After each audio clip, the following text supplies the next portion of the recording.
Ano ang gusto mong gawin sa kanila?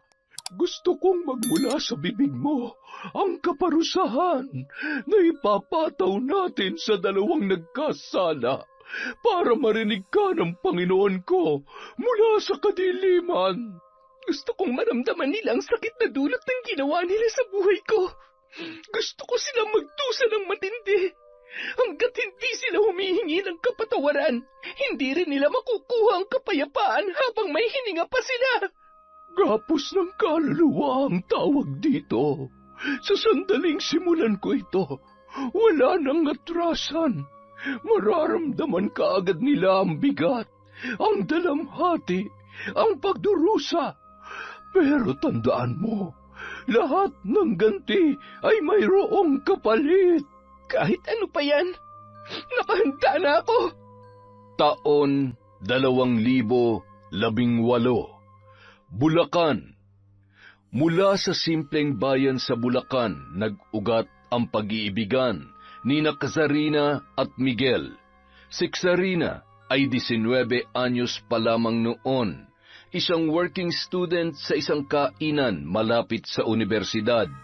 Si Miguel naman ay 18 anyos, isang mekanikong nangangarap makapag-abroad para makaahon sa kahirapan. Nagtagpo ang landas ng dalawa isang hapon habang naghahanap si Miguel ng makakainan.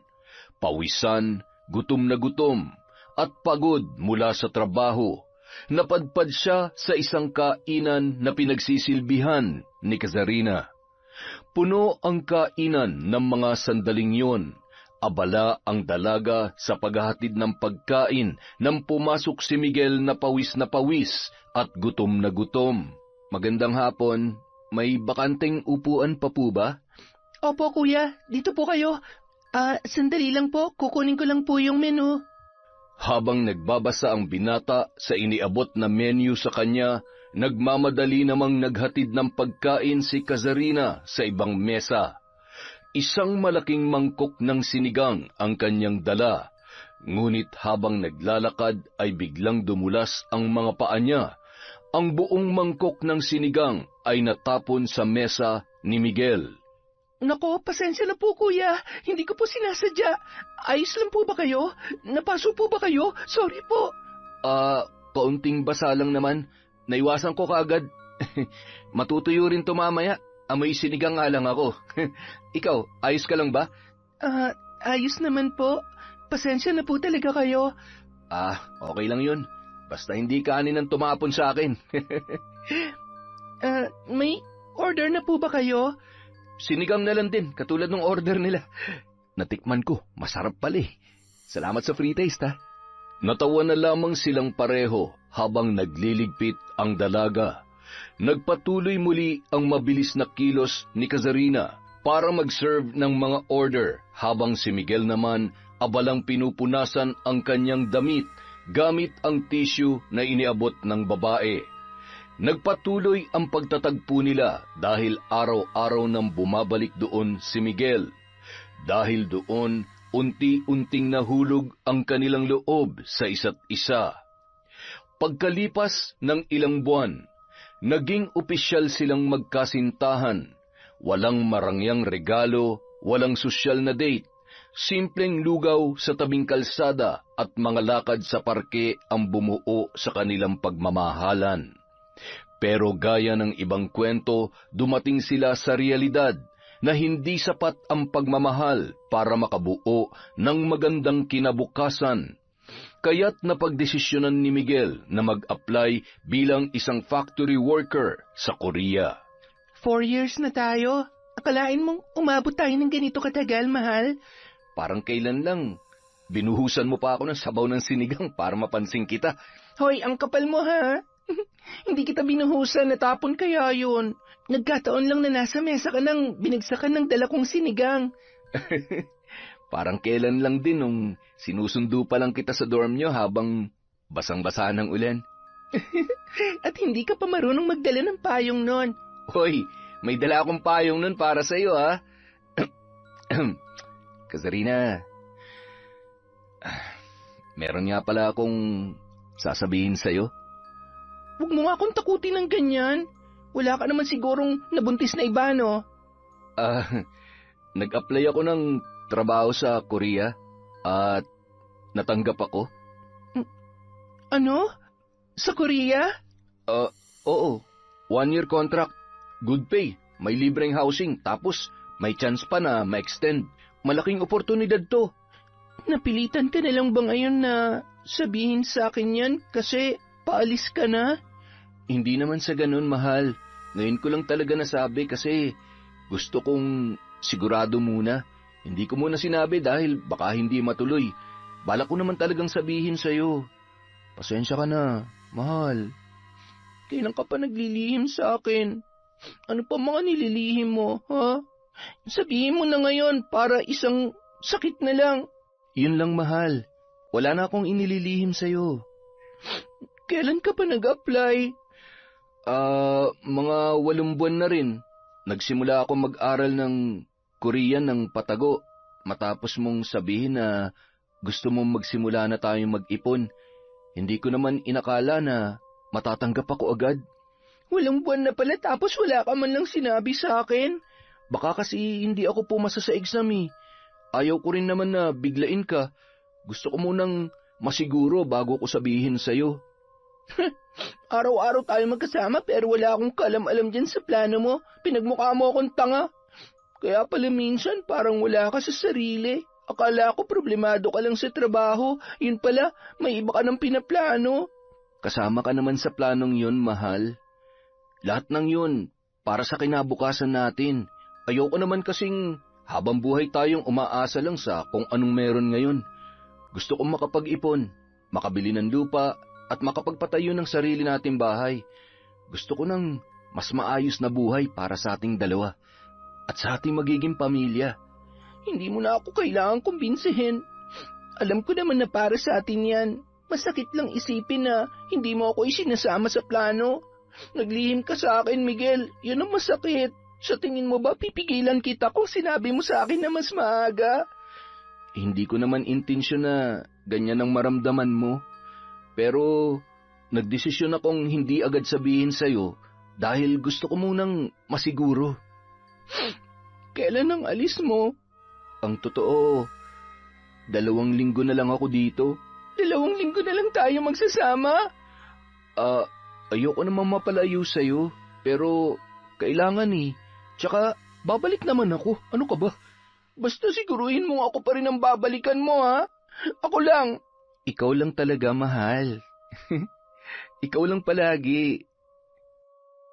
Isang gabi, bago lumipad si Miguel papuntang Korea, magkahawak pa rin ang kanilang kamay habang nakaupo sa lumang upuan sa harap ng bahay ni Kazarina.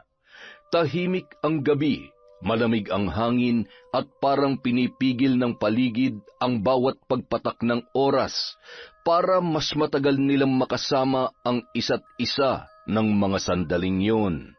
Mahal, pasensya ka na ha. Hindi ako makakapunta sa airport bukas para ihatid ka. Maaga ang pasok ko eh. Alam mo naman yun, diba? Sayang, hindi tuloy kita maihahatid. Gusto ko sanang ako ang huling makikita mo bago ka lumipad. Okay lang yun, mahal. Hindi mo naman ako kailangang alalahanin pa. Mahalaga ang trabaho mo. Sasabihan kita kaagad kapag nakarating na ako sa airport. Kapag nakasakay na ako mamaya, matulog ka na, ha? Sige. Hindi naman to ang huli, panandalian lang to. Magsasama rin tayo kapag maayos ng lahat, mahal. Mag-iingat ka doon, ha? Lalo na tuwing gabi. Huwag ka masyadong magpuyat. Kumain sa tamang oras. Hindi puro mamaya na lang. Mahirap magkasakit doon dahil malayo kaming nagmamahal sa'yo. Tsaka, kung pwede, kahit gaano ka pa kabisi ron, sabihan mo pa rin ako kung ayos ka lang o hindi. Ayokong manghula kung ano na nangyayari sa'yo. Hindi mo kailangan manghula. Ikaw kaagad ang una kong iisipin kapag may bakante akong oras. At ikaw pa rin ang gusto kong makausap kahit pagod na ako. Dapat lang. Kung may problema ka, sabihin mo, i-chat mo ako o tawagan. Kung may pagbabago sa nararamdaman mo, sabihin mo rin. Hinding-hindi magbabago ang pagmamahal ko para sa'yo. Malabong mangyari yan. Walang makakapagpabago nun. Mukha bang Kaya kong magloko? Basta tandaan mo, ha? Hihintayin kita pagkatapos ng kontrata mo. I love you, mahal. I love you too, mahal. Babalikan kita dito. Kapag maayos na ako ron, kukunin kita para doon ka na rin magtrabaho, para magkasama tayo.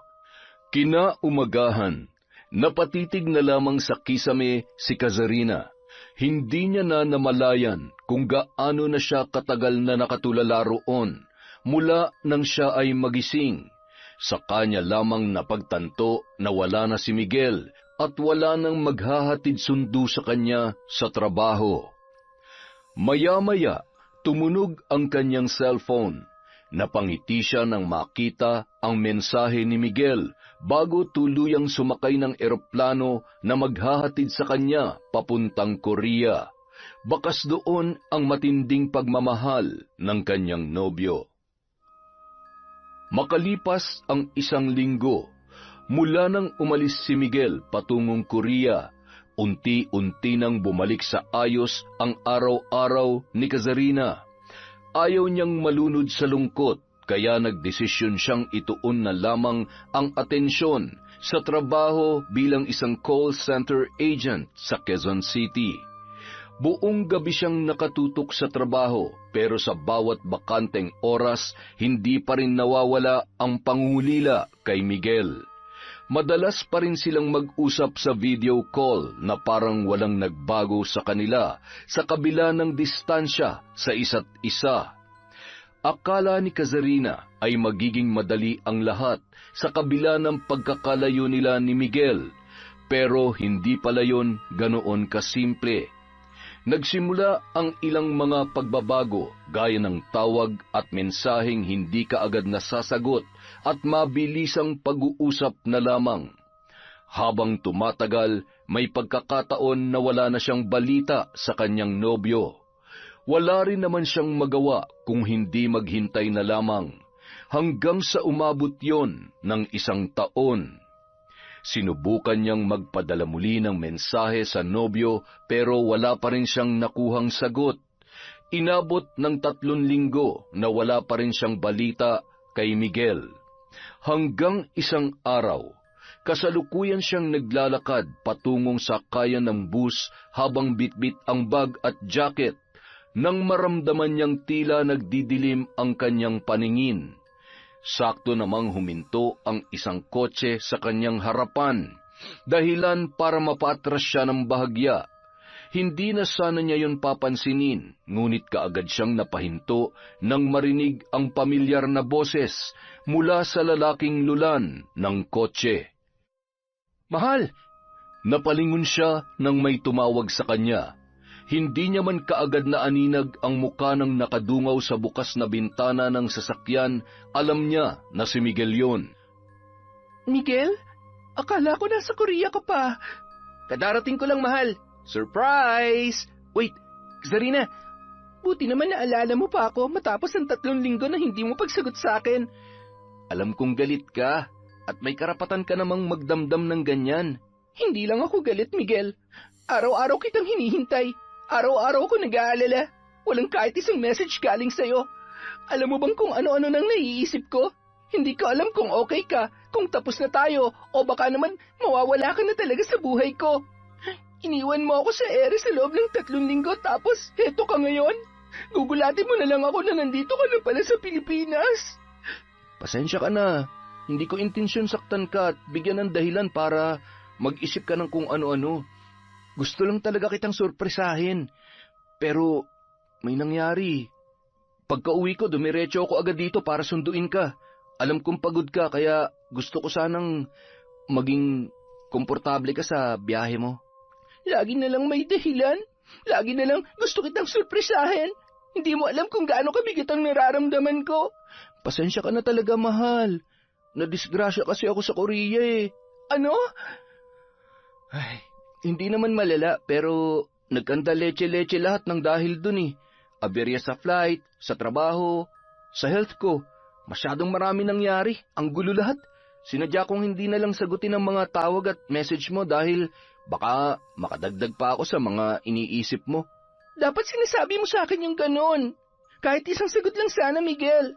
Para na akong tanga sa kakaisip sa ginawa mong pambabaliwala sa akin. Alam mo ba yon, ha?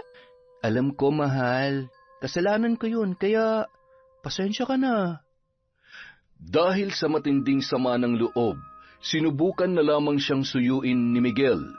Ngunit pagkauwi ng bahay, halos mabingi naman sila sa matinding katahimikan habang kumakain ng pandesal at iniinom ang natitirang kape.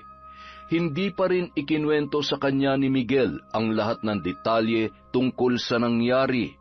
Tinanggap na lamang ni Kazarina ang paliwanag ng kanyang nobyo kahit na alam niyang may kulang doon.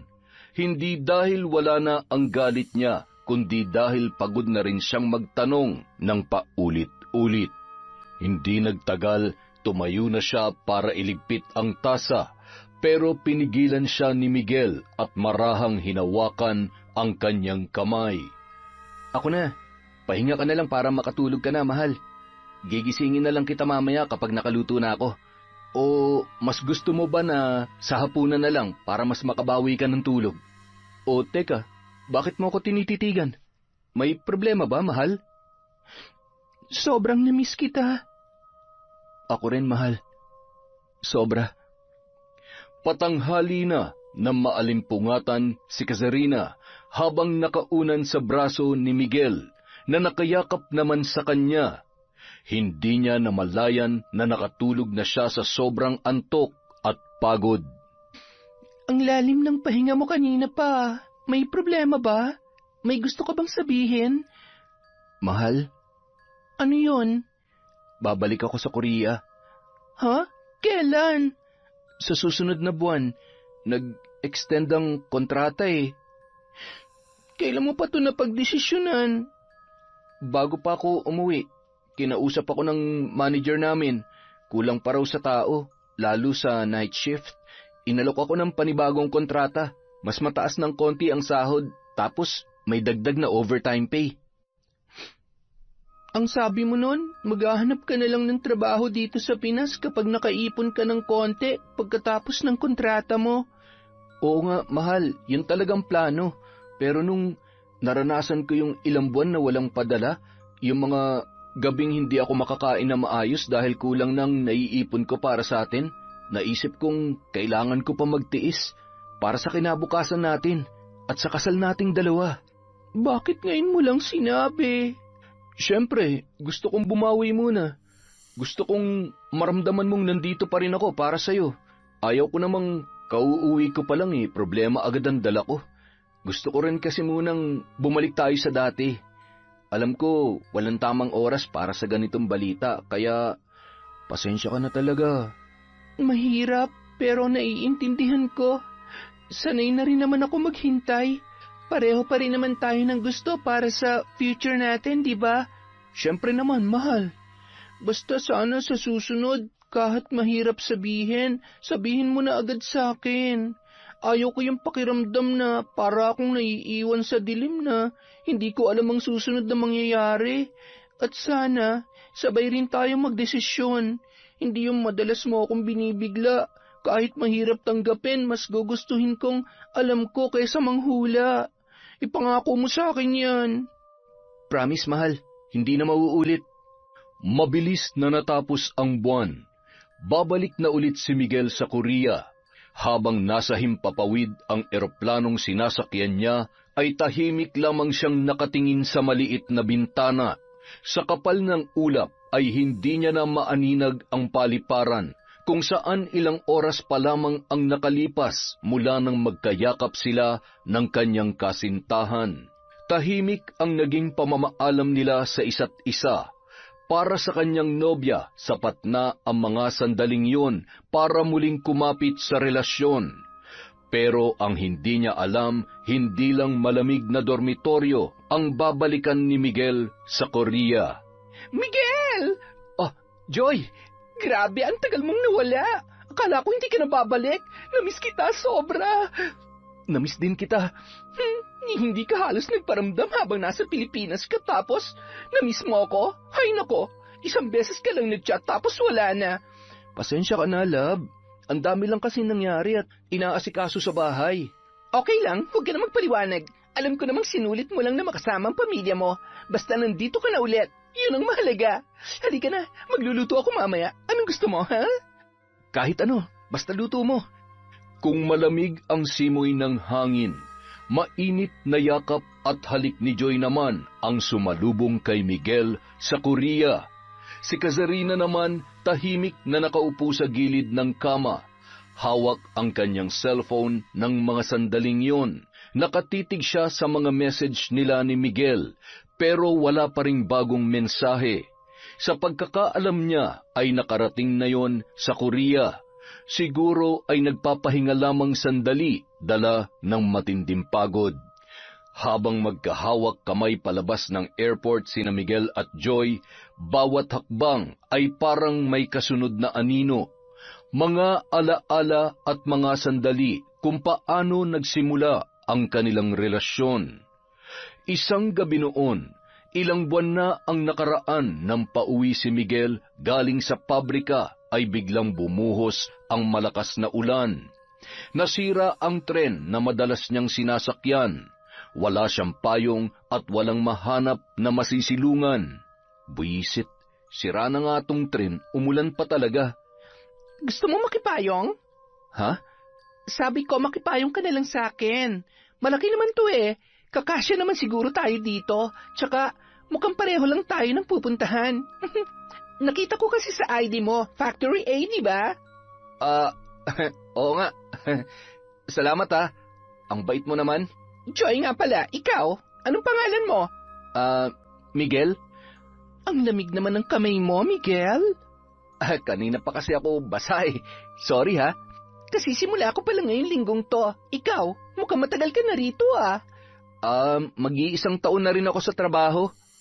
Ang simpleng pakikisilong sa payong ay naging tulay sa hindi mabilang na gabing sabay umuuwi, kumakain at nagbibitaw ng mga kwentong hindi masabi ni Miguel sa kanyang kasintahan na si Kazarina.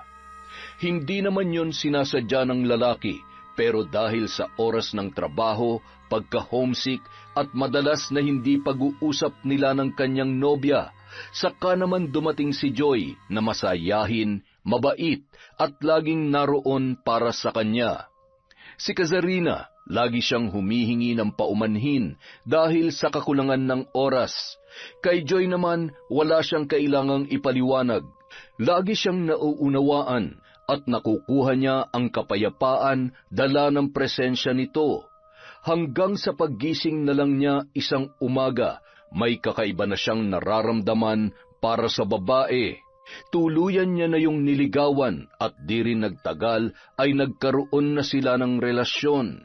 Kaya naman, nang mga sandaling yun, habang hawak ni Miguel ang kamay ni Joy, pabalik sa kanyang muling pagsisimula sa Korea, bitbit niya rin ang isang lihim na hindi niya pa kayang harapin.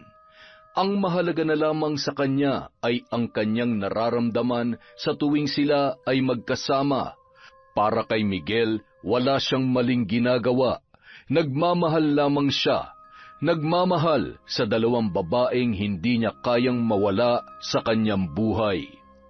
Samantala, napapadalas naman ang panunukso ng mga katrabaho kay Kazarina dahil sa relasyon nila ni Miguel at sa tagal na nilang hindi nagkikita. Minsan, inirereto pa sa kanya ang katrabaho niyang si Paul, pero lagi rin niyang pinaninindigan ang relasyon sa kanyang nobyo. Idinadaan na lamang niya sa tawa ang biro ng mga kaibigan. Sanay naman na rin siya roon. Basta ang alam niya, nagtatrabaho ang kanyang kasintahan ng maayos sa Korea para sa kanilang kinabukasan. Sapat na yon para mapanatag ang kanyang kalooban. Habang naglalakad si Kazarina pabalik sa kanyang trabaho, biglang tumawag ang team lead niya sa conference room. May kasama pang operations manager sa loob na hindi naman madalas nangyayari. Ang sabi, may kailangan daw silang pag-usapan, hanggang sa ibalita sa kanya na gusto siyang irekomenda bilang bagong quality analyst trainee. Nakangiting iniabot ng TL ang isang maliit na envelope. Doon nakalagay ang official notice. Merong pirma at mayroong petsa. Hindi niya yun inaasahan, kaya naman agad niyang tinawagan ang kanyang nobyo. Hi, Miguel. May good news ako. Teka, ayos ka lang ba? Bakit parang matamlay ka? Medyo hindi nga ako okay, mahal eh. Parang sinisinat ako. Ha? Kailan pa? Nasaan ka ngayon? Kanina pa sa last break ko, masama ang pakiramdam ko. Pauwi na ako, mahal. Ang bigat ng katawan ko, pero tinapos ko pa rin yung shift ko. Kailangan eh. Wala kasing kapalit. Mahal naman. Dapat nagpapahinga ka. Baka lumala pa yan. Uminom ka ng gamot pagdating mo, ha? Oo, mahal. Mamaya iinom ako ng gamot, tapos diretso tulog na lang siguro. Sana gumaan kahit konti. Pero, teka, ano ba yung good news mo? Na-promote ako, mahal. QA trainee na ako simula next week. Talaga? Wow! Congrats! Grabe! Ang galing naman ng mahal ko. Proud na proud ako sa iyo, mahal. Salamat, mahal. Pero mas gusto ko munang siguraduhin na ayos ka. Pagka uwi mo, diretso pahinga ka na agad, ha? Tapos, huwag ka na lang kaya munang pumasok bukas. Magpa-check up ka para mas makasiguro tayo kung ano na yan. Salamat. Ikaw talaga. Ako pa rin ang iniisip mo kahit ikaw tong may balita. Mas masaya yung good news kung kasama kang healthy sa pagse-celebrate eh. Promise mo sa akin, pag naramdaman mong lumalala, punta ka agad sa clinic, ha? Yes, ma'am. Promise yan. Sige na, bye na muna. Ingat ka sa biyahe pa uwi. Chat mo ako kapag nakauwi ka na, ha? I love you. I love you too. Ingat ka rin sa pagpasok mo, ha? Chat mo na lang ako kung may kailangan kang sabihin. Kapag may time akong hawakan tong cellphone ko, magre-reply lang ako kaagad. Pagkatapos ng tawag na yun, napalitan ng lungkot at pag-aalala ang nakangiting muka ni Kazarina. 3 araw pa lang itong nakakabalik ay dinapuan na agad ng sakit. Alam niyang mahirap ang trabaho ng binata sa pabrika, lalo na at may sakit pa yon. Tiyak na walang mag-aalaga at mag-aasikaso sa lalaki sa ganoong sitwasyon. Kung malapit lang sana siya, ay mapupuntahan niya agad ang kanyang nobyo. Huminga siya ng malalim at nangako sa sarili na mas pagbubutihin pa niya ang kanyang trabaho. Gusto na niyang mapabilis ang ginagawa nilang pag-iipon at makamit na ang pangarap nilang dalawa ni Miguel, para hindi na rin umalis ulit palabas ng bansa ang kanyang kasintahan. Taimtim siyang nanalangin at gumawa ng pangako sa sarili na habang umaangat siya, sisiguraduhin niyang kasama si Miguel sa bawat hakbang. Mananatili siyang tapat sa kanyang nobyo hanggang sa matupad na nilang pareho ang mga pangarap nila sa buhay. Samantala, sa kabila ng kawalan ng presensya ng kanyang nobya ay hindi naman pinabayaan si Miguel ng kanyang karelasyon na si Joy. O, Joy, anong ginagawa mo rito? Asikasuhin ka, ano pa ba? Bumili lang ako ng gamot mo. Grabe, ang bilis kong nag-out kanina para lang mauna dito para sana kapag nakauwi ka na, makakakain ka kaagad. Pero naabutan mo pa ako nagluluto. Kakauwi mo lang din ba? Kanina pa, tumawag ka kanina na masama ang pakiramdam mo, di ba? Hindi na ako dumaan sa apartment. Dumiretso na ako dito para makabili ako ng lulutuin ko. Wow! Ang sarap ng luto ko. Hindi ka na sana nag-abala pa. Kaya ko naman yan mag-isa. Sabi mo nga masama ang pakiramdam mo, di ba? Heto, kumain ka na para makainom ka na agad ng gamot. Wow, sinigang. Nabanggit mo dati na paborito mo yan, di ba? Kaya nga yan na niluto ko para makakain ka ng marami. Masarap ako magluto. Ay, siya nga pala. Bumili ako ng gamot. Inumin mo agad pagkatapos mong kumain, ha? Grabe ka. Salamat talaga, love, ah. Wala yon. Ikaw pa ba? Hala, mainit ka na. May lagnat ka na nga talaga. Kung kailangan mo bukas mag-day off, sabihin mo agad sa supervisor, ha? I-chat mo na lang. Ako nang bahalang magpaliwanag bukas kung gusto mo. Sige. O, tara na, kumain na tayo. Bakit isa lang ang pinggan? Mamaya na ako kakain. Iba munang kakainin ko. Ay nako, ikaw talaga, may sakit ako eh. Makalipas ang ilang oras, pinagmamasdan ni Joy si Miguel na mahimbing na natutulog habang nakayakap sa kanya. Idinaan niya ng magaan ang daliri sa buhok nito pababa sa pisngi. Simula pa lamang alam na niyang may ibang babae si Miguel sa Pilipinas. Alam niyang may naghihintay sa lalaki at ang babaeng yon ay legal at kilala ng pamilya. Babaeng marahil ay pinapangarap pa rin makasama ng kanyang nobyo sa hinaharap. May ilan siyang impormasyong nalaman tungkol sa nobya ni Miguel na si Kazarina. Hindi man marami pero sapat na yun. Hindi siya bulag at lalong hindi siya inosente. Sinubukan niyang kalimutan noon ang umuusbong pa lamang na damdamin para sa binata, lalo na at malaki ang agwat ng kanilang edad. 24 anyos ang lalaki, samantalang siya naman ay 30 na. Pero habang tumatagal ang ginagawa niyang pagpipigil, mas minamahal niya na rin si Miguel. Siya na ang gumawa ng paraan para mas mahulog ang loob noon sa kanya. Hindi naman siya nabigo dahil niligawan siya ng lalaki at naging sila ng dalawa. Nung mga sandaling yun, siya ang pinili at sapat na yun para sa kanya. Mananatili siya sa relasyon nila, hindi dahil hindi niya alam kung ano ang tama, kundi dahil mahal niya ang lalaki. Pumikit na lamang si Joy. Kinukumbinsi ang sarili na wala siyang inaagaw sa ibang babae.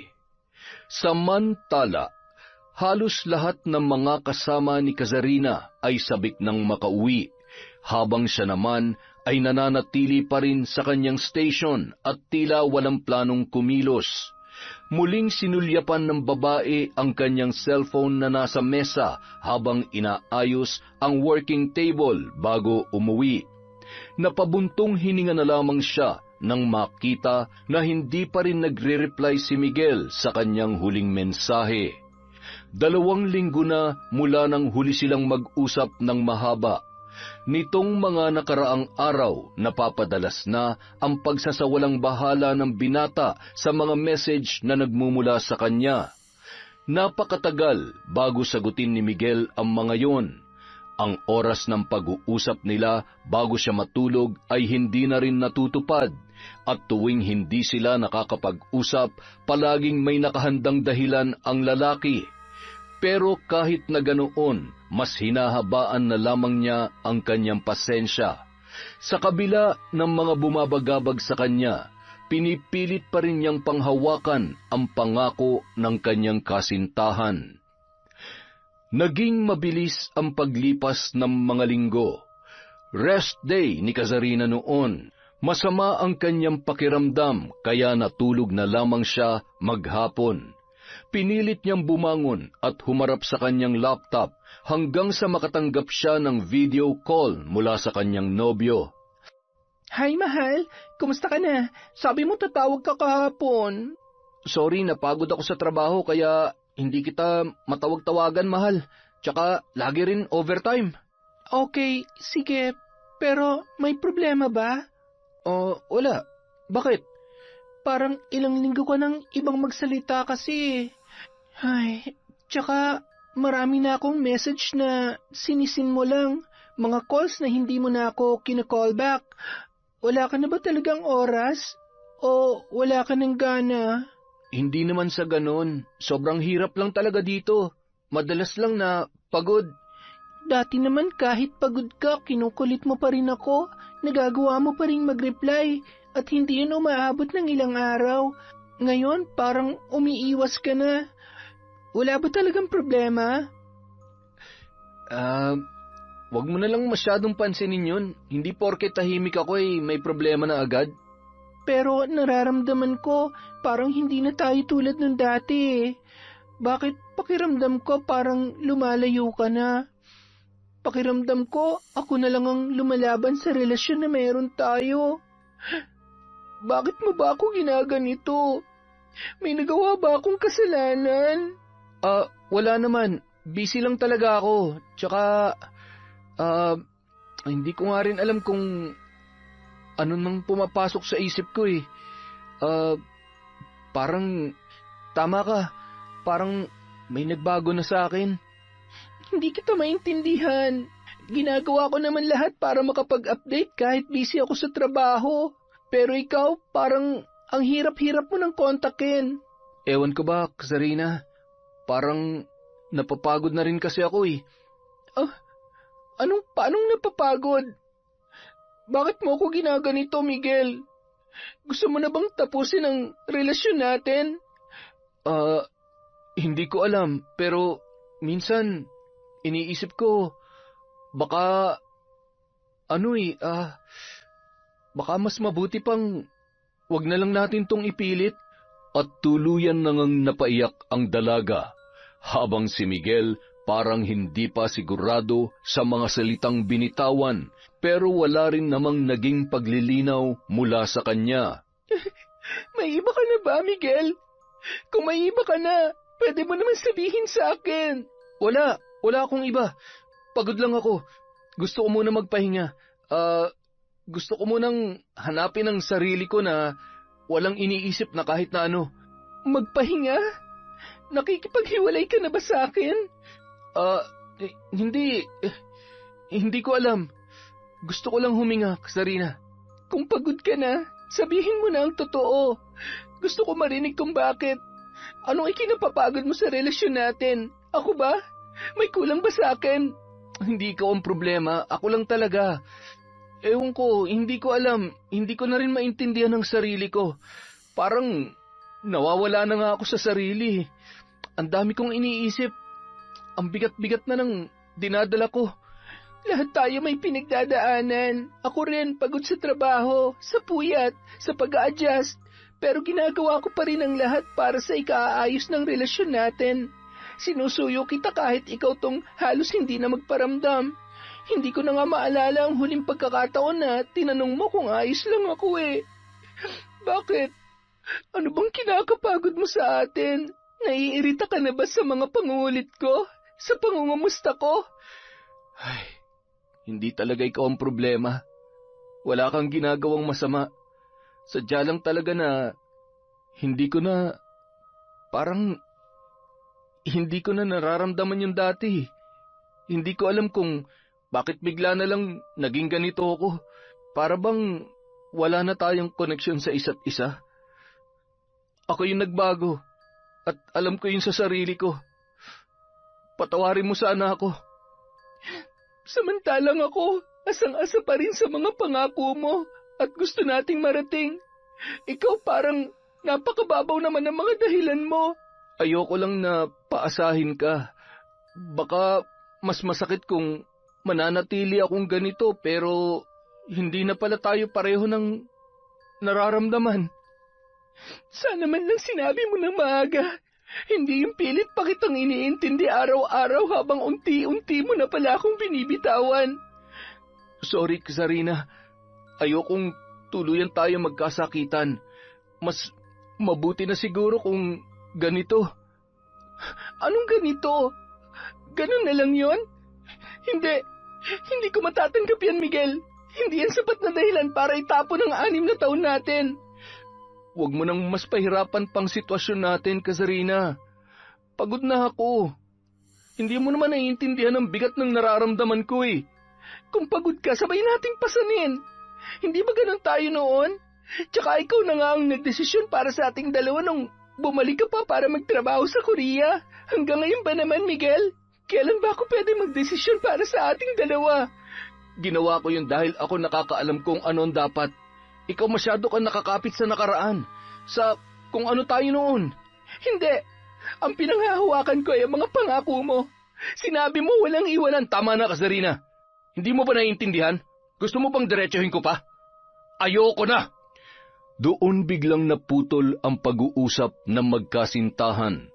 Naiwan si Kasarina sa harap ng nakabukas na laptop habang patuloy sa pag-iyak. Sinubukan niyang tawagan ulit si Miguel pero bigo na siyang makontak ang lalaki. Nag-chat siya pero wala rin siyang nakuhang sagot. Tila may patalim na bumabaon ng paunti-unti sa puso niya nung gabing yon, habang siya ay litong-lito pa rin sa kung anumang nangyayari.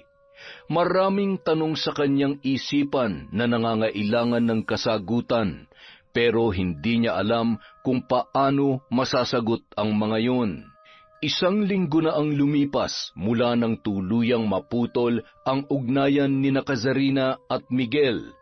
Simula noon, para bang naging ibang tao na siya dahil sa nangyari. Wala sa sarili, matamlay at tahimik.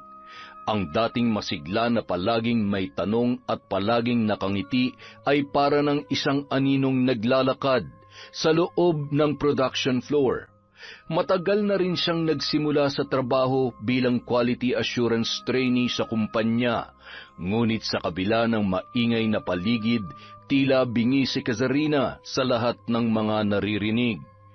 Kahit ang pagbulong ng supervisor ng mga metrics ay hindi niya na naiintindihan, hindi na rin siya nakakaramdam ng gutom at hindi na siya nakakatulog ng maayos. Ginawa niya ang lahat para makontak si Miguel. Tumawag, nagchat, pero lahat ng yun ay nabigo. Naging desperada na siya para lamang makausap ang binata, ngunit ni isa sa mga paraang ginawa niya ay walang umubra. Kazarina, ayos ka lang ba?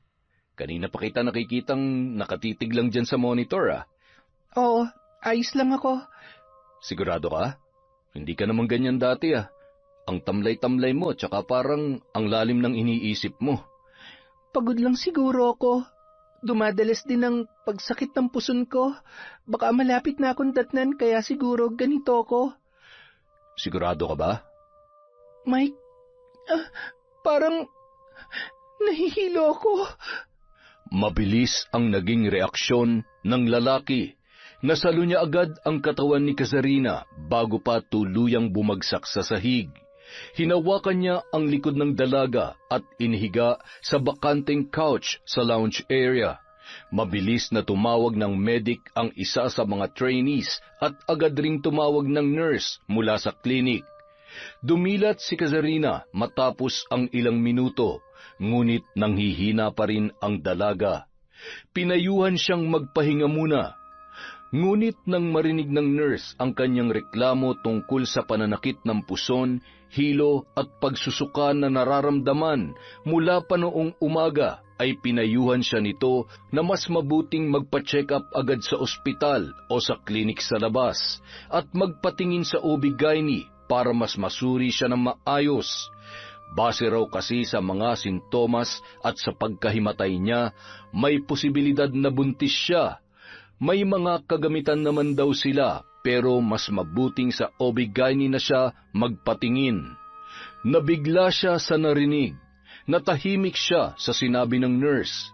Paulit-ulit na bumabagabag sa kanyang isipan ang tanong kung ano ang kanyang gagawin. Sakaling buntis nga siya ng mga panahon na yon. Masyado yung mabigat sa kanya, lalo na't hindi pa siya nakakabangon sa bigat ng huli nilang pag-uusap ni Miguel. Kinabukasan, day off ng dalaga, sinamahan siya ni Mike para pumunta sa isang pribadong OB-GYN na malapit sa kanyang tinutuluyan. Nanginginig ang mga kamay niya na hawak ang maliit na appointment form habang hinihintay ang tawag ng nurse sa loob. Madalas niyang isinisisi sa stress at puyat sa training ang kanyang mga nararamdaman.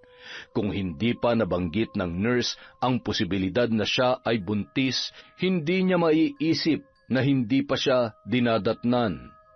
Pumasok na si Kazarina sa consultation room nang tawagin ng isang nurse ang kanyang pangalan. Naiwan naman sa labas si Mike. Bumungad sa kanya ang magaang aura ng isang lalaking doktor. Hi, Miss Kazarina. Hello po, Doc. Base sa sinabi mo kahapon sa nurse, hindi ka pa dinaratnan. May iba ka pa bang nararamdaman na hindi naman madalas nangyayari sa'yo? Opo, masakit din po ang puson ko tapos parang wala akong ganang kumain. May mga pagkakataon din pong nakakaranas ako ng pagkahilo. May history ka ba ng irregular period? Wala po. Okay, mag-pregnancy test muna tayo. Tapos magsasagawa tayo ng transvaginal ultrasound para makasiguro. Lumipas ang ilang minuto matapos isagawa ang pagsusuri sa ihi at dugo ng dalaga. Tahimik siyang nakaupo sa harap ng lamesa ng OB habang hinihintay ang resulta. Para siyang mahihimatay sa kaba nung mga sandaling yun. Maya-maya bumalik na ang nurse at iniabot ang resulta sa doktor. Tahimik ang doktor habang tinitingnan ang papel. Pagkatapos ay tumingin yun sa dalaga. Kazarina, positive ang resulta ng pregnancy test mo. Po?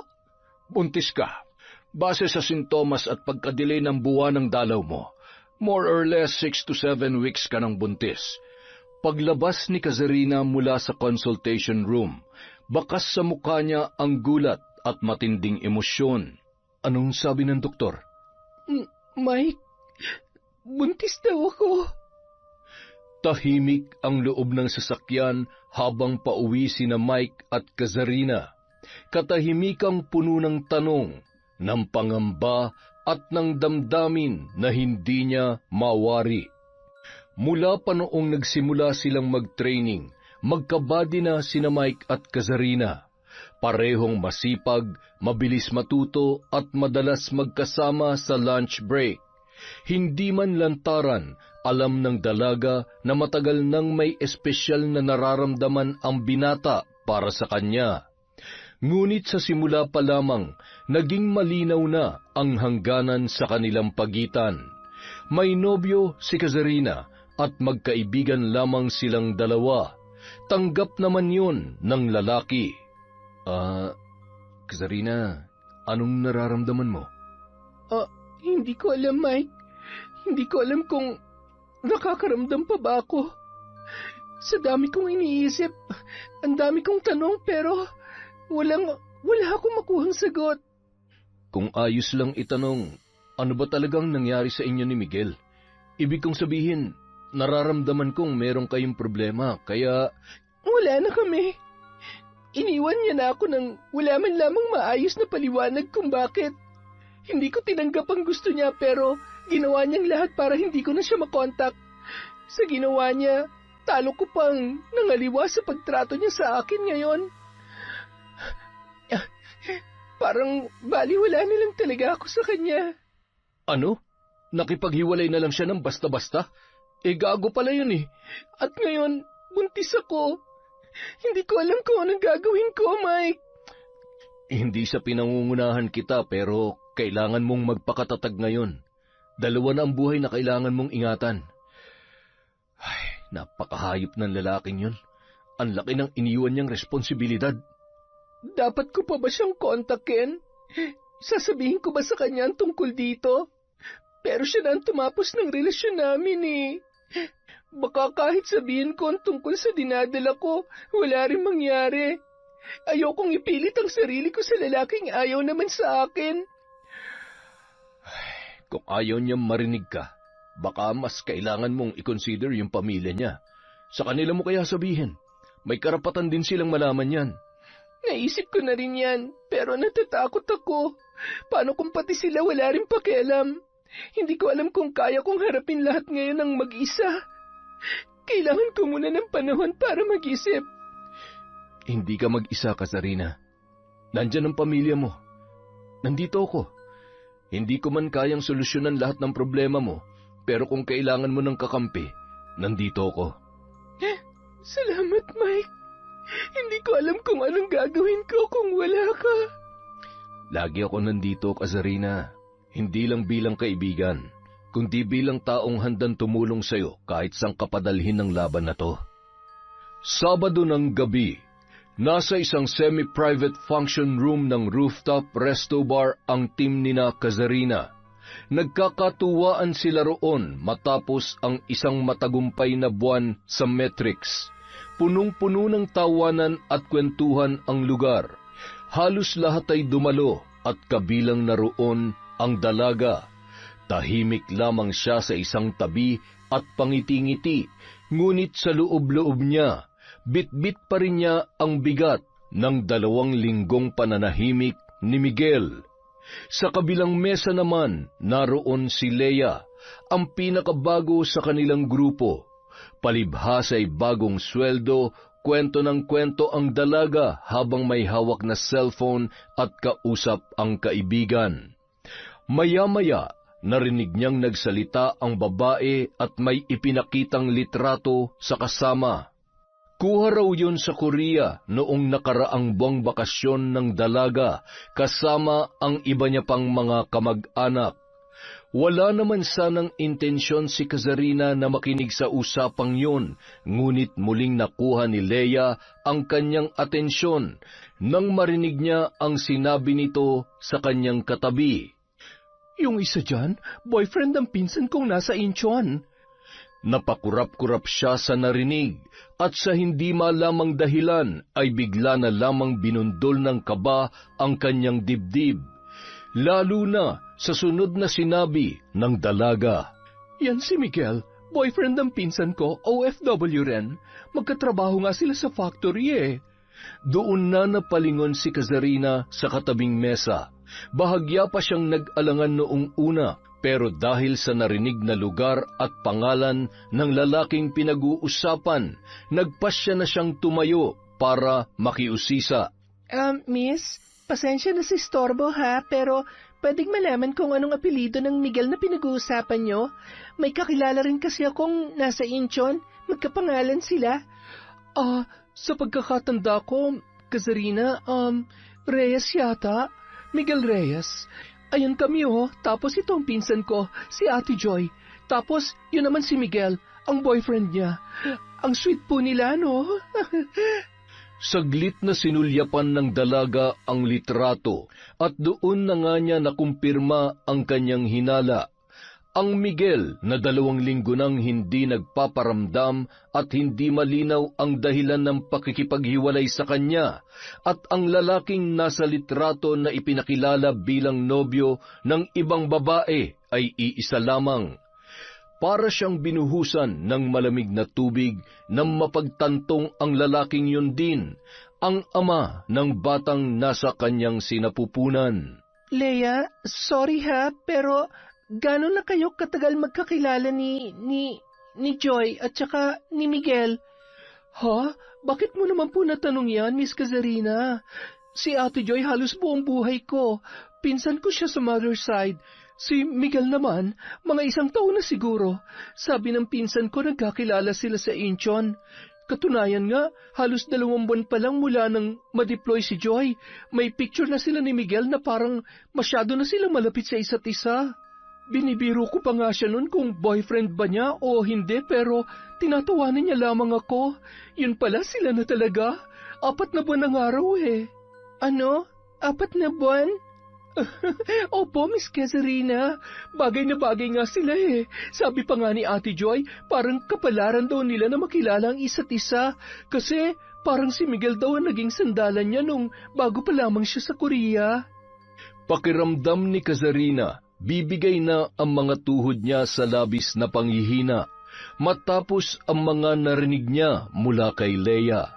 Mabuti na lamang dumating na ron si Mike na narinig pa ang pagbanggit ng babae sa pangalan ng dati niyang nobyo. Tama ba ako na narinig? Si Miguel Reyes ang pinag-uusapan niyo? Grabe, famous pala si Kuya Miguel dito. Hindi naman, pero kilala ko siya. Siya lang naman ang boyfriend ni Miss Kazarina. 6 na taon na silang magkarelasyon.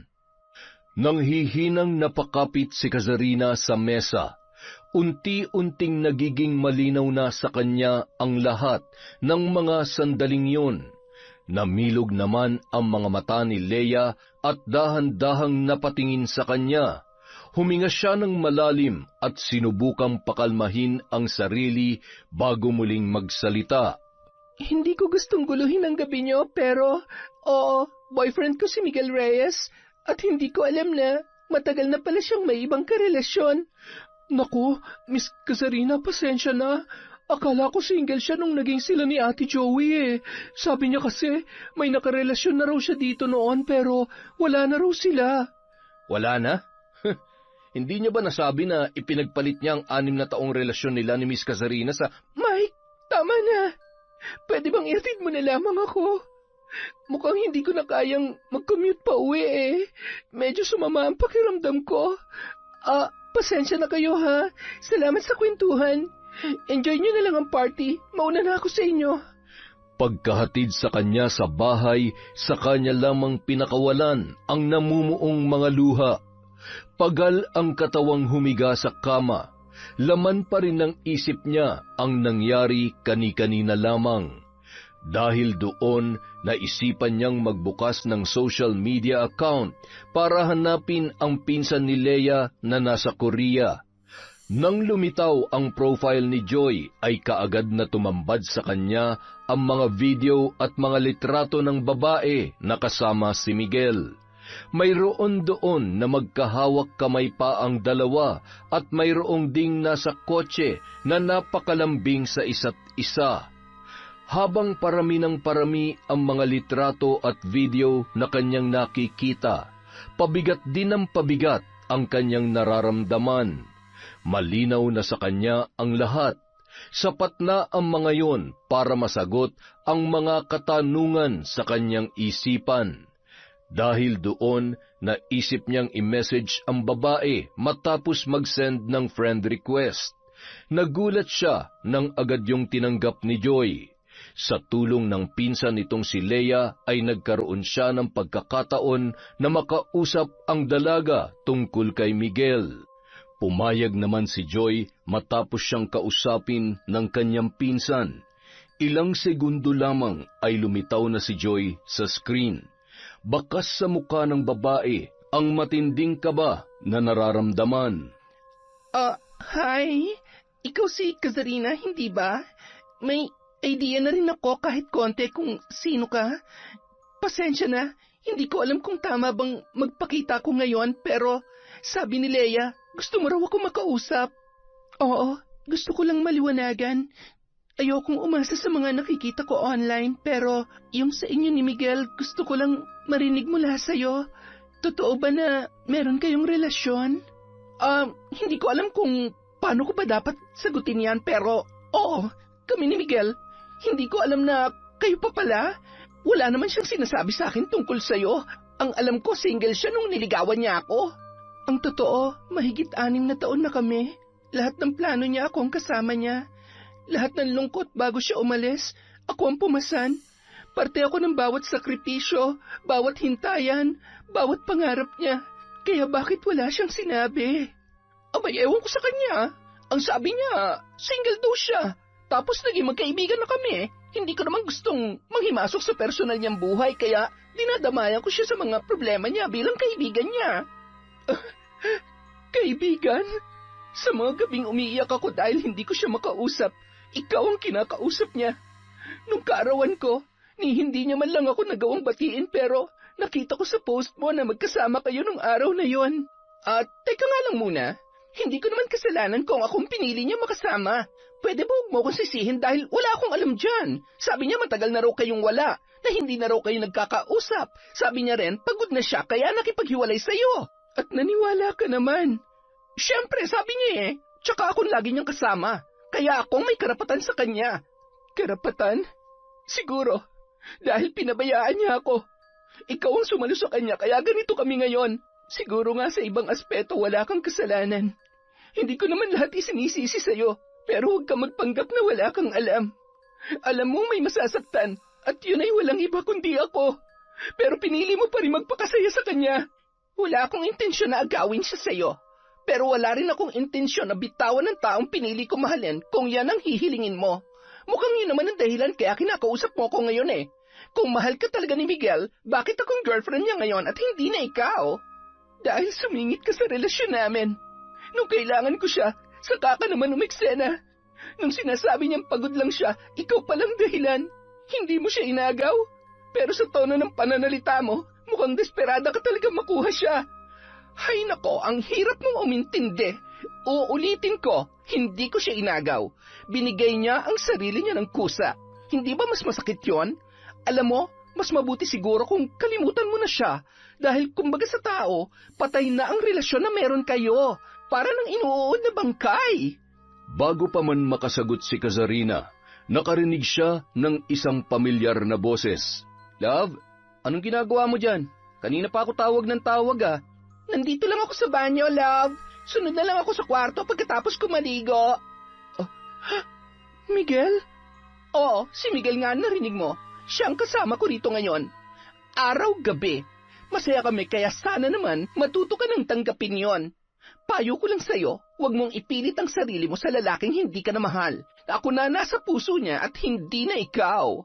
Matapos sabihin yon, pinutol na ni Joy ang usapan. Parang pinagsakluban ng langit at lupa si Kazarina. Nanginginig siya sa galit at sakit na nararamdaman. Ilang sandali pa, napahiyaw na lamang siya dala ng matinding kirot. Nang bumaba ang tingin niya ay sa kanya lamang napansin ang pulang likido na dumaloy sa kanyang mga hita. Nanginginig ang mga kamay na napahawak siya sa pader bago siya tuluyang nawalan ng malay at tuluyan na ring bumagsak sa sahig. Mabilis na lumipas ang 3 araw bago nakalabas ng ospital si Kazarina. Ipinayo ng doktor na magpahinga pa siya ng 1 pang linggo bago magkikilos at magbuhat ng mabigat dahil sariwa pa ang pagkakaraspa sa kanya. Pero kahit na anong pakiusap ng mga taong nag-aalala sa kanya ay hindi niya pinapakinggan. Bumalik na agad siya sa trabaho matapos ang 1 araw ng pahinga sa bahay. Pakiramdam niya kasi ay mas lalo lamang siyang manghihina sa lungkot kapag wala siyang ginagawa at ibang makakausap. Unti-unti nang sumisikat ang araw nang dumating siya sa hintayan ng mga pasahero. Umupo siya sa pinakadulong bahagi ng waiting shed. Sa tabi naman niya ay nakaupo ang isang matandang babae. Maya-maya, napalingon siya roon nang maramdaman niyang tila may nakatitig sa kanya. Puno ng galit ang puso mo, Iha. Pa, gusto mong gumanti sa mga taong nanakit sa'yo, ngunit hindi mo alam kung paano, hindi ba? Pagod na po ako sa dami ng iniisip ko, kaya wala po akong panahong makipaglokohan sa inyo. Kaya kitang tulungan na may sa katuparan ng ninanais ng puso mo. Lahat ng lumapit sa akin ay hindi ko binibigo. Kapag wala ng alinlangan sa iyong damdamin at handa ka ng yakapin ng dilim, puntahan mo lamang ako. Tumayo ang matanda pagkaabot sa kanya ng nakatiklop na papel. Tinitigan yon ng dalaga. Nang tingnan niya pabalik ang matanda, ay bigla na lamang yung nawala. Nang sulyapan niya ang piraso ng papel, napansin niya ang direksyong nakaguhit doon. Nakalagay naman sa ibaba ang mga bagay na kailangan niyang dalhin, sakaling maisipan niyang sundin ang sinabi ng naturang matanda. Hindi nagtagal, natagpuan na lamang ni Kazarina ang sarili sa kalagitnaan ng masukal na daan. Narating niya ang isang lumang kubo. 2 araw din niyang pinag-isipang mabuti kung pupunta ba siya sa lugar na yon o hindi. Humugot siya ng malalim na hininga sa kadahan-dahang kumatok. Kaagad namang tumugon ang matanda para siya ay papasukin. Mabango sa loob ng kubo, pero sigurado siyang hindi yun mula sa bulaklak, kundi sa mga tuyong dahon, insenso at alimuom ng orasyon. Tumambad sa kanya ang mga bote sa estante, gayon din ang larawan ng mga Diyos-Diyosan, kandila at mangkok na may lamang langis. Alam kong hindi ka pupunta rito kung hindi ka pa handa, Kazarina. Paano niyo po nalaman ang pangalan ko, Aling... Maria, tawagin mo kong Aling Maria. Hindi mo kailangan magsalita para malaman ko ang lahat. Alam ko rin ang ipinunta mo rito. Bago ko simulan ang orasyon, ilabas mo muna ang mga gamit na ipinadala ko sa iyo. Ito po ang litrato nilang dalawa. Nakasulat din po dito ang mga pangalan nila. Dinala ko rin po ang jacket ni Miguel. Anong gusto mong gawin sa kanila? Gusto kong magmula sa iyo ang kaparusahan na ipapataw natin sa dalawang nagkasala sa iyo para marinig ka ng Panginoon ko mula sa kadiliman. Gusto kong maramdaman nila ang sakit na dulot ng ginawa nila sa buhay ko. Gusto ko sila magdusa ng matindi. Hanggat hindi sila humihingi ng kapatawaran, hindi rin nila makukuhang kapayapaan habang may hininga pa sila. Ang tawag dito ay gapos ng kaluluwa. Sa sandaling simulan ko ito, wala nang atrasan. Mararamdaman nila ang bigat, ang dalamhati, ang pagdurusa. Ngunit paaalalahanan lang kita, Iya. Lahat ng paghihiganti ay may naghihintay na kabayaran sa huli. Kahit ano pa po yan, handa na ako. Kinuha ng matanda ang mga larawan at saka inilapit sa apoy ng kandila. Sa gitna ng dasal at usok ng insenso, unti-unting nilalamon ng dilimang paligid ng matanda habang hawak ang mga larawan ng dalawang taong dahilan ng pagkalugmok ni Kazarina. Sa di kalayuan naman ay isang itim na uwak ang lumipad paitaas mula sa bubungan ng kubo. Samantala, napakunot noon naman si Miguel habang panakanakang tumitingala sa madilim na kalangitan. Walang mga bituin at wala ring buwan nung gabing yun. Wala siyang ibang naririnig kundi ang kaluskos na nagmumula sa mga tuyong dahon na tinatapakan niya habang naglalakad sa isang masukal na daan. Maya-maya pa, nakarinig siya ng mahinang iyak ng sanggol. Kaagad siyang napalingon, ngunit wala naman siyang nakikita roon. Nang muling umalingaw-ngaw ang iyak ng bata, napalingon siya sa likod, pero wala pa rin siyang nakita. Nang muli niya yung marinig, ay tila papalapit yon ng papalapit sa kanya, hanggang sa mapansin niya ang maliit na banga. Nakalagay yon sa may kalalimang butas sa lupa at napagtanto niya na doon nagmumula ang naririnig niyang pag-iyak. Kinakabahan man, dahan-dahan pa rin siyang lumapit doon. Puno ng pag-aalinlangang humakbang si Miguel, ngunit mas nangingibabaw ang kagustuhang matapos ang misteryong bumabagabag sa kanya. Inabot niya ang banga, nang unti-unti niya yung binuksan, napasigaw siya at agad yung nabitawan. Napaatras siya nang tumambad sa kanya ang maliit na ulo ng sanggol na wala ng muka habang nakababad sa likido na laman ng banga. Tumapon yun sa lupa, kasabay ng pagbagsak ni Miguel sa damuhan. Unti-unting nabuo ang katawan ng maliit na sanggol. Wala pa ring muka, ngunit gumagapang yun papalapit sa kanya. Tumigil yon ng ilang dipa mula kay Miguel. Nakaturo ang maliit na kamay noon na parang iniaabot sa kanya, hanggang sa biglang tumalo ng sanggol diretso sa kanyang muka. Miguel! Miguel! Gising! Love! Gising! Binabangungot ka! Oh, nasaan siya? Nasaan yung bata? Love, nananaginip ka lang. Walang bata rito. May bata. Walang muka. Nasa banga. Tapos... parang tinawag niya akong papa. Parang totoo, Joy. Galit na galit siya sa akin. Shh! Kumalma ka nga, love. Masamang panaginip lang yan. Halika. Huminga ka na ulit. Ang mukha mo. Bakit? Anong meron sa mukha ko? Namumula. Bakit parang pinantal ka ngayon? Ang dami-dami. Wala naman yung kahapon Ha? Kaya pala para akong kinakate. Baka may allergy ako sa ginatang hipon na kinain natin. Pero malala ng pamumula. Parang nagsisimula na mamaga. Pansin ko nga rin Bukas magpapacheck up ako. Tulog na ulit tayo. Ay, hindi ka pa rin ba mapalagay dahil sa panaginip mo, love?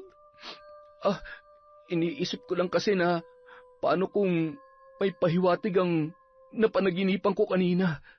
Pagod lang yan. Walang ibig sabihin yon. Matulog ka na, aray ko. Sinubukang matulog ni Miguel ng gabing yon habang binabagabag ng paulit-ulit na panaginip. Kinabukasan, hindi na pumasok si Joy sa trabaho. Kaagad siyang pumunta sa pinakamalapit na klinik dahil sa sobrang pangangati ng kanyang leeg at muka. Ngunit kahit ang mismong doktor na sumuri sa kanya ay tila nahirapan sa kanyang kondisyon. Hindi nito matukoy kung anong pinagmulan ng malalaking pantal sa kanyang balat. Habang tumatagal, lalo pang lumalala ang kanyang kalagayan. Nagsimulang sumakit ang kanyang batok at mas lalong lumala ang pamamaga ng kanyang muka. Ganun din ang ibang parte ng kanyang katawan na tinubuan ng pantal. Pagsapit ng hapon, ang ilang bahagi ng kanyang muka at leeg ay naglalabas na ng malapot at mabahong likido.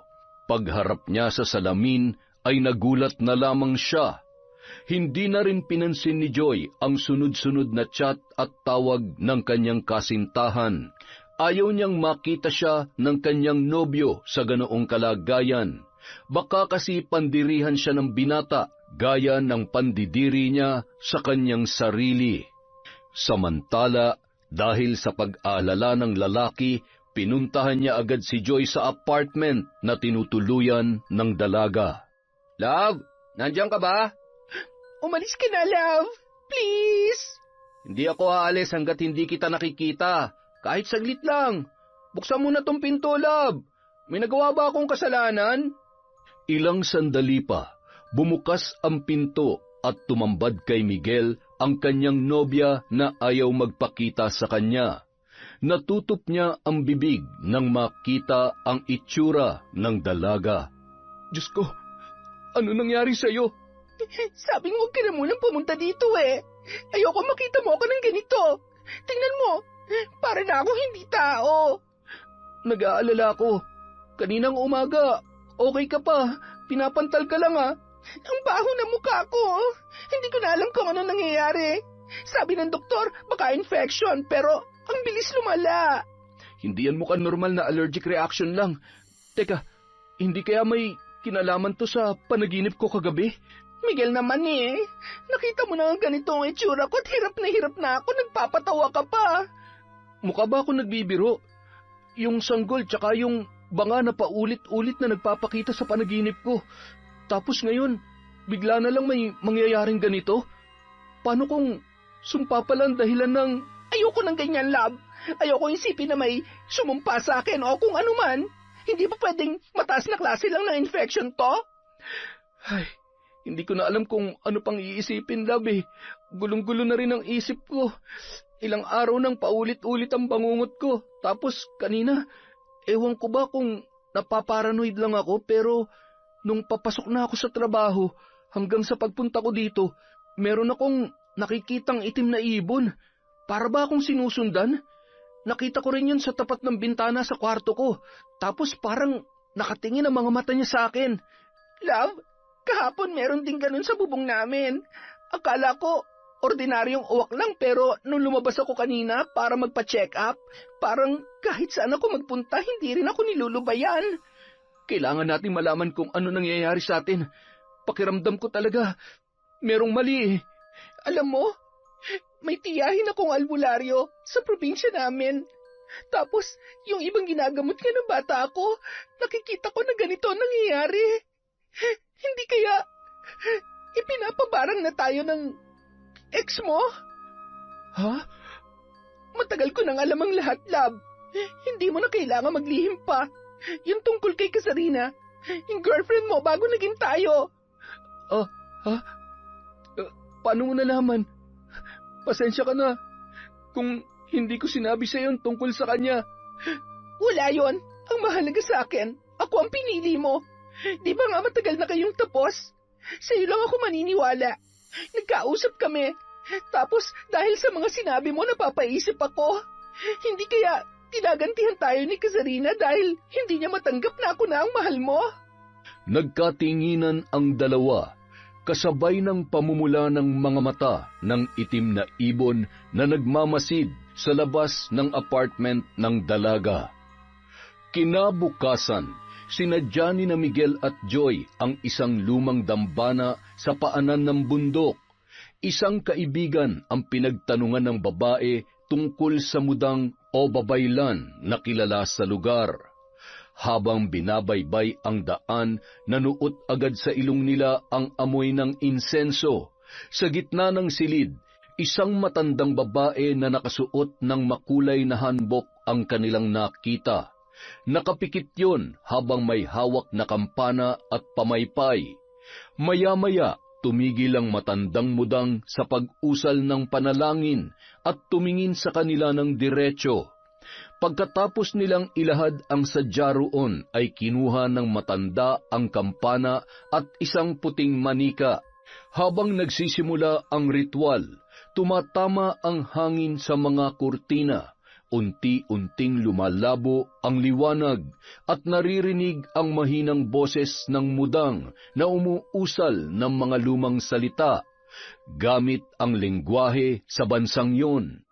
Samantala, pagkapasok naman ni Kazarina sa bahay ng mambabarang, kaagad niyang inilahad ang kanyang sadya matapos ang pag-aalay ng matanda ng panalangin sa itinuturing noong Panginoon.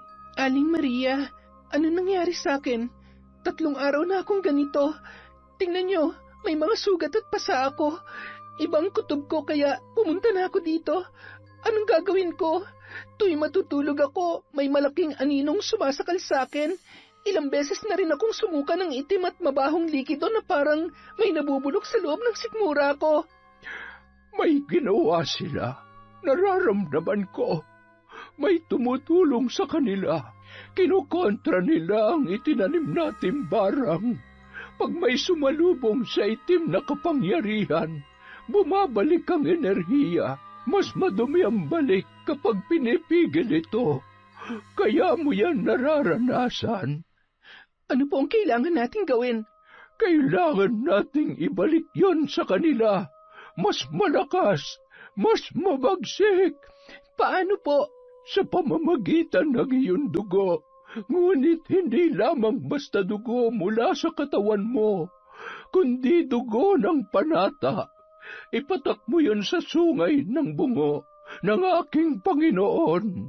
Pagkatapos kong mag-alay ng panalangin, babalik sa kanila ang lahat.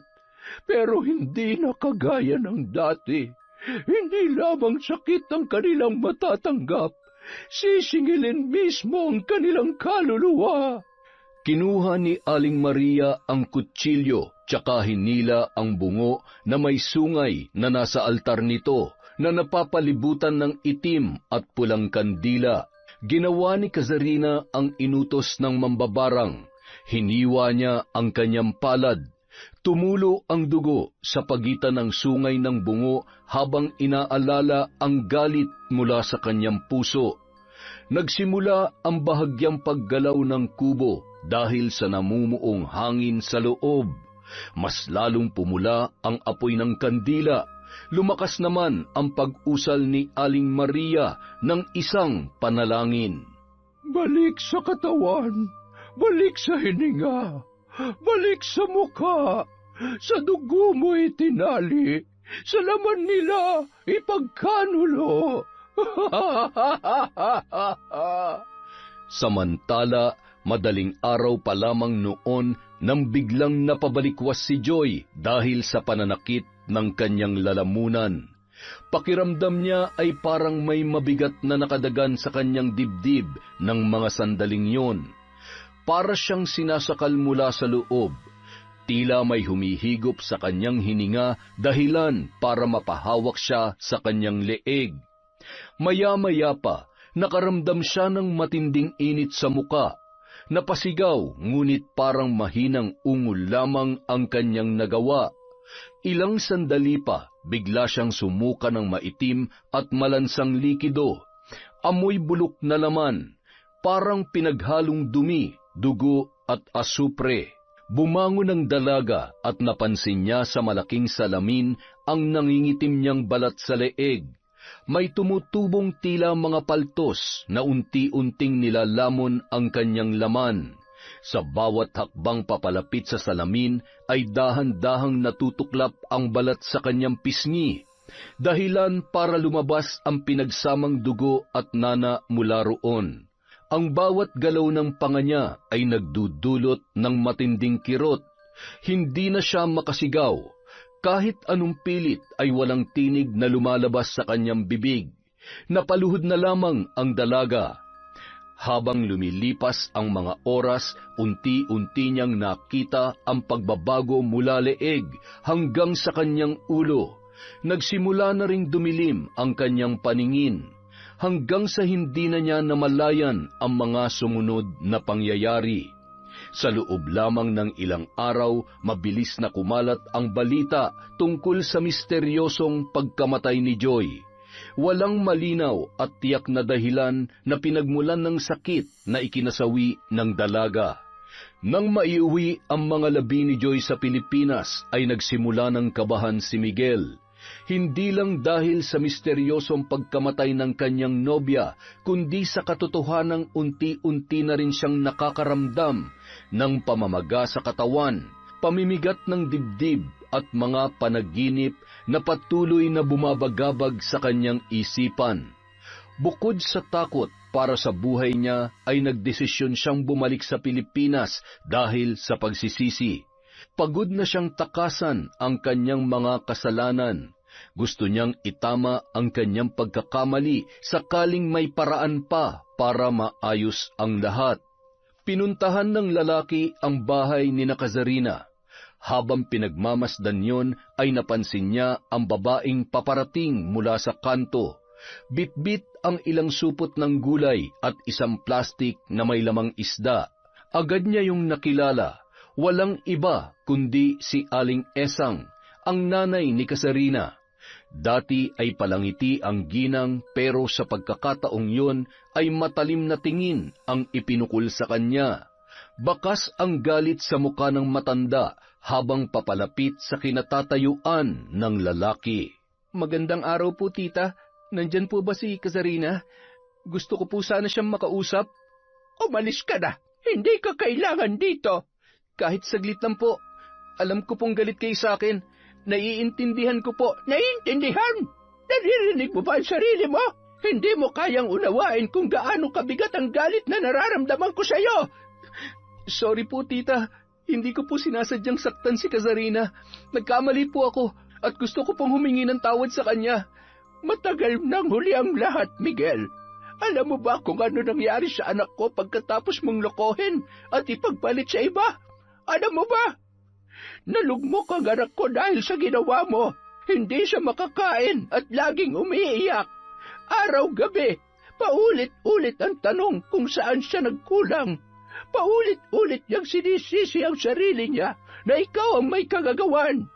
Dahil sa inyo ng babae mo, nakunan ang anak ko. Ano po? Nakunan si Kazarina? Paanong nabuntis mo siya? Hindi pa ba malinaw sa'yo? Itinuring kitang parang sarili kong anak, pero tinalikuran mo ang anak ko. Mas pinili mong saktan siya kesa manindigan sa kung ano ang tama. Kung mahal mo talaga siya, hindi mo yung gagawin sa kanya. Sorry po, kung alam ko lang paninindigan ko ang anak namin. Paninindigan ko po si Kazarina. Sinaktan mo ang anak ko, pinatay mo ang tiwala at puso niya. Alam mo bang nagkausap pa sila ng babae mo bago malaglag ang bata? Ang babaeng yun mismo ang huli nakausap niya bago siya bumagsak at dinugo. Patawarin niyo po ako, tita. Hindi ko po alam.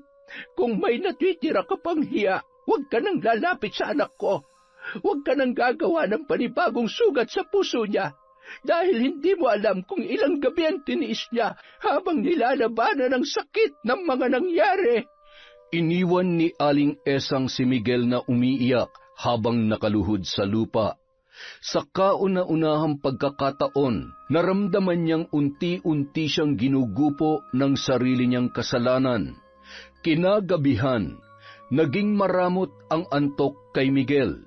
Buong magdamag niyang pilit inuunawa ang bigat ng mga nalaman tungkol kay Kazarina. Ang sakit ng konsensya niya ay parang kutsilyong paulit-ulit na tumatarak sa kanyang dibdib. Hindi siya makapaniwala na ganoon kalalim ang sugat na iniwan niya sa dating nobya. Higit sa lahat, hindi niya alam na dinadala nito ang kanilang anak, kasabay ng pagmamahal at tiwala ng dalaga para sa kanya. Makalipas ang ilang linggong pabalik-balik sa bahay ni Kazarina, natagpuan niya ang dalaga sa isang maliit na hardin sa likod ng bahay. Nakaupo ang dating kasintahan, tahimik na nakatingin sa mga halaman, payat, maputla at tila napakalayo ng tingin ni Kazarina. Kazarina, anong ginagawa mo dito? Sino nagpapasok sa'yo? Nakiusap ako kay tita. Pasensya ka na kung naabala kita. Gusto talaga kitang makausap. Gusto kong humingi ng tawad. Kazarina, patawarin mo ako sa mga nagawa ko sa'yo. Pasalamat ka't buhay ka pa. Matagal ko nang hinanda ang sarili ko na hindi na maririnig ang salitang patawad mula sa'yo. Pero ngayon, sinasabi mo dito sa mismong harapan ko. Para saan pa? Para sa lahat ng sakit na naidulot ko sa'yo. Para sa pagkakamali ko, sa panloloko, at sa pag-iwan ko sa'yo at sa anak natin. Kung alam mo lang. Dahil sa mga narinig ay bumalik kay Kazarina ang rason kung bakit nagawa niyang hanapin ang isang uri ng hustisya na hindi kayang ibigay ng batas o ng isang dasal. At yun ay ang sakit ng pag-iwan sa kanya at ang pagkawala ng kanyang anak. Hindi man niya kayang mapatawad si Miguel noon, ay sigurado siya na ayaw na niya mabuhay pa sa galit. Sa pagkakataong yun, nagawa na niyang lingunin ng lalaki habang punong-puno ng lungkot at hinanakit ang kanyang mga mata. Alam mo bang kahit nung iniwan mo ako, kahit nasasaktan ako, nanalangin pa rin ako na balikan mo ako, na sana may isip mong mali ang pinili mo. Pero hindi, pinili mo sumaya habang unti-unti mo akong binubura sa utak mo. Patawad, kung alam ko lang na buntis ka. Paninindigan ko ang anak natin. Hindi, huwag mong gamitin ang bata para iligtas ang sarili mo. Wala ka nung kailangan ka namin. Wala ka nung gabi na halos hindi ako makahinga sa sakit. Wala ka nung dugoan akong isinugod ni nanay sa ospital. Wala ka, Miguel. Nandun ka sa babae mong wala ni katiting na hiya sa kataksilan yung dalawa. Kazarina, hindi ko alam kung paano ako makakabawi sa lahat ng yon. Pero kahit isang beses lang, hayaan mo itama ko yun ng paunti-unti. Patawarin mo ako. Hindi ko alam kung may natitira pang parte sa puso ko para kayanin kong mapatawad ka. Kahit hindi mo ako mapatawad ngayon, salamat pa rin. Maghihintay ako. Umalis ka na. Nanatiling tahimik ang dalaga habang unti-unting nawawala sa likod ng tarangkahan ang anino ni Miguel.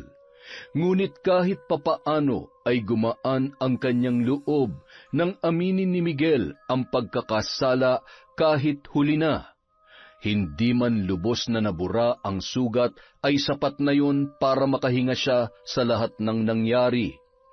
Lalo na noong marinig ang paghingi ng tawad ng taong minsang sumira sa kanya at sa buhay na pinangarap nilang buuin. Pumasok na sa bahay ang dalaga. Napahawak siya sa namimigat na dibdib. Kitang-kita niya ang sariling refleksyon sa salamin. Halos hindi niya na makilala ang kanyang sarili, hindi dahil kay Miguel, kundi dahil sa kanyang sarili. Bago pa man kumalat ang balita tungkol sa pagkamatay ni Joy, ay bigla na lamang nagkasakit ang kanyang kapatid. Hindi rin maipaliwanag ng mga doktor at habang tumatagal, palalayon ng palala. Pinanghinaan siya nang makita ang kapatid niyang nakaratay, namamayat at halos hindi na makagalaw sa ospital. Ngunit ang pinakamasakit sa lahat ay nung mapagtanto niya na siya pala ang dahilan kung bakit yon nangyayari. At nang gabi ring yun, nadatnan niya ang nanay niyang umiiyak habang nakaluhod sa harap ng altar. Ipinagdarasal ang pagbuti ng lagay nilang magkapatid. Doon na tuluyang bumigay si Kazarina. Ang galit sa puso niya ay dahan-dahang kumalma para sa pamilya niyang wala namang kasalanan, ngunit unti-unting nadadamay dahil sa kanyang kagagawan. Kinabukasan, napagpasyahan niyang bumalik kay Aling Maria, dala ang isang supot ng asin, kandila at larawan ng kapatid niya para sa gagawing ritual. Pakibawi na po ang barang kay Miguel, Aling Maria. Handa na po ako sa magiging kapalit. Matindi ang itinanim mong galit. Kaya kapag pinawi, ikaw mismo ang sasalo ng lahat. Kalusugan mo o mismong buhay mo ang maaaring kapalit nito. Handa na po ako sa mangyayari. Basta wag lamang sila.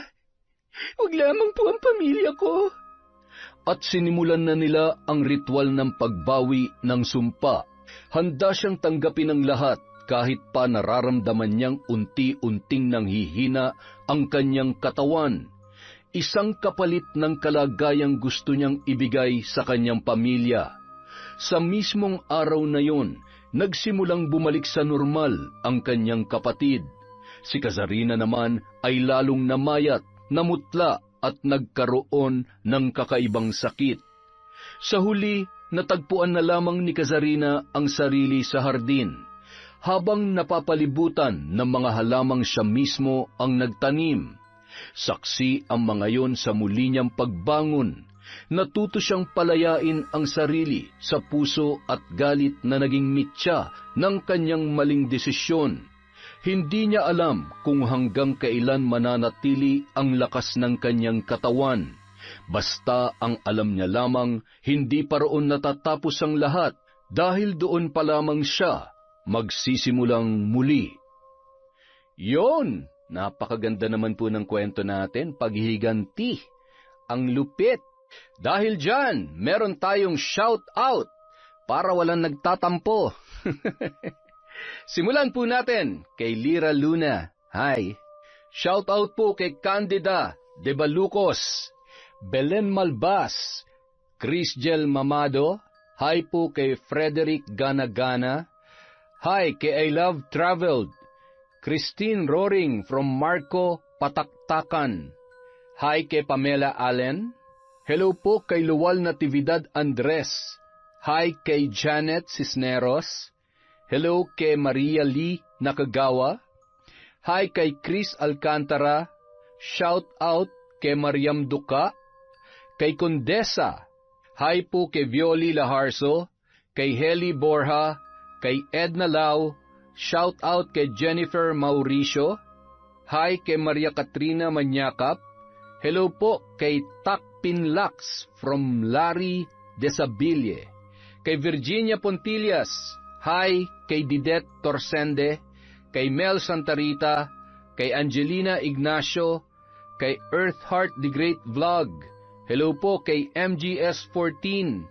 Shout out sa family ni Elvira Malakas sa Kalibo, Aklan. Hello po kay Wendy Tugas. Hi kay Silent Garden. Kay Marites Nalika. Shout out kay Ephraim Chan. Kay Jonas Siao.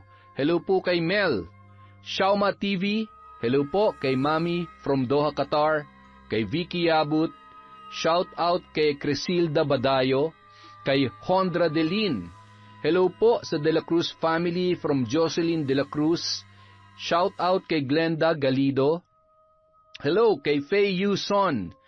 Hello po kay Mark Edel Makiling, Ignacio and Julakit family of Tabuk City, Kalinga.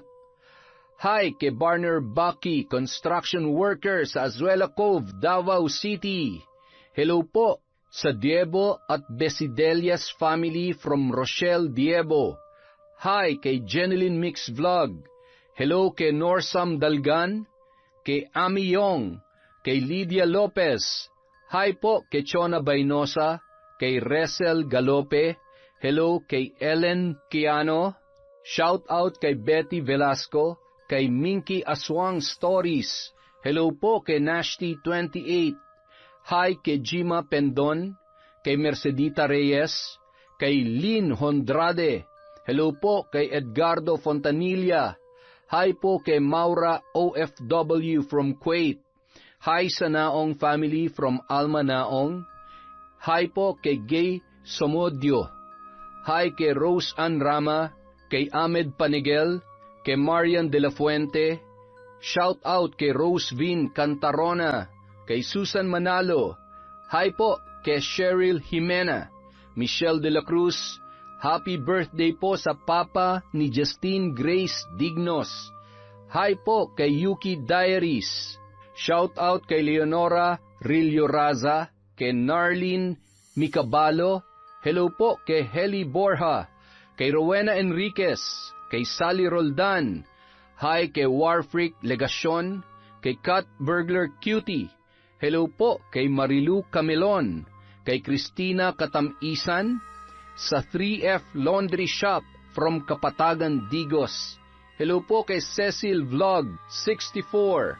Hi kay Idol Ashtin Olviga, kay Hana Maylin Sesgundo. Hello po kay Mirna Alfaro, kay Vivian Bacani. Shout out kay Meng Mateo, kay Arlene Toledo, kay Filipina Palsario. Hi po kay Virginia Belay, kay Sally Albino. Hello din po kay Jing Estrada, Mami Tam of North Caloocan. Shout out kay Ampi Taroy. Hello kay Silent Bro, kay Jennifer Ilagan. Hi po sa Madraso family, Laling, Winwin, Jocelyn Intoy from Glenda, Maderazo. Shout out kay Roslyn Labajo, sa Galedo family from Rai. Hello din po kay Francis Remuel Velches. At syempre kay Mia Espiritu. Maraming salamat po sa walang sawang pagsuporta sa Kwentong Enteng. Mag-iingat po tayong lahat, alagaan po natin ang health natin, at huwag po tayong magiging negative. Maraming salamat po ulit mula sa Kwentong Enteng.